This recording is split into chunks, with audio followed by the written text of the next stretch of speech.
महर जो अभीरा को मारना चाहती है, तो यहाँ कैसे न कैसे अभी से एक्सपोज करने के चक्कर में यहाँ पुलिस काफी बढ़ जाती है और यहाँ सभी घर वालों को जो सच्चाई पता चलती है, इनके पैरों के नीचे से जमीन खिसक जाती है। वैसे तो पूरी तरीके से जो अभीरा की प्लानिंग होती है कि वो महर को डराएगी, वो ऐसा दिखाएगी कि ये खुद महर के ऊपर में जानलेवा हमला करना चाहती है, लेकिन महर इन सभी चालों को समझ चुकी होती है और अब उसे लगता है कि पहले मैं ही इसे मारूंगी और ये ऐसा ही करती है। पहले तो फंक्शन से जैसे इसे प्यास लगती है, ये जाते किचन में, वहां फ्रिज में भाई करंट आ रही होती है, यहाँ से चाकू लेती है और अभीरा के ऊपर में ये हमला करना चाहती है। और हालांकि जब ये करने आती है तब तक पता चलता है कि घर पे वेल, अरमान, मायरा सभी लोग आ चुके हैं और यहाँ पे मुक्ति भी आ चुकी होती है। अब देखो यहाँ कहीं ना कहीं अभीरा खुद अपने जाल में फंस जाती है और सभी के सामने ये एक्सपोज हो जाती है कि इसने जो सच्चाई थी कि वानी मुक्ति है, ये सच्चाई सबसे छिपा कर रखी थी। क्योंकि वेल मायरा भी तो पार्टी करी होती है अरमान के साथ में, तो अभीरा ने तो बोला होता है कि तुम 8 बजे तक आ जाना और ये लोग सही टाइम पे आए होते हैं। यहाँ जो प्लानिंग ये होता है अभीरा का कि यार जैसे सभी लोग आएंगे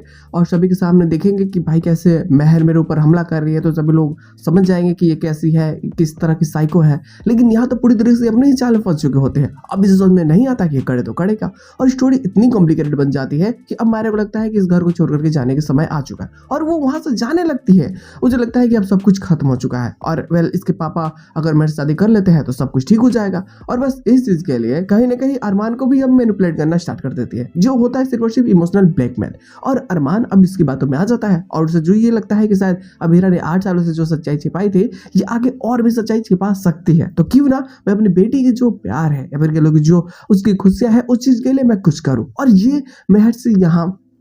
शादी करने के लिए पूरी तरीके से कमिटमेंट कर देता है और अब यही सारी धीरे धीरे प्रॉब्लम्स को और ज्यादा बढ़ाती है। हालांकि देखना मजेदार होगा कि आखिरकार इतनी सारी चीजें होने के बाद में क्या अभीरा हार मान के बैठ जाती है या फिर वो एक बार और खड़ा होगी और इस बार महर को एक्सपोज करने की कोशिश करेगी, क्योंकि चीजें बेहतरीन है और स्टोरी कॉम्प्लिकेटेड तो मजेदार भी है। देखते लोग आने वाले प्लॉट्स में और क्या चीजें हो सकती है।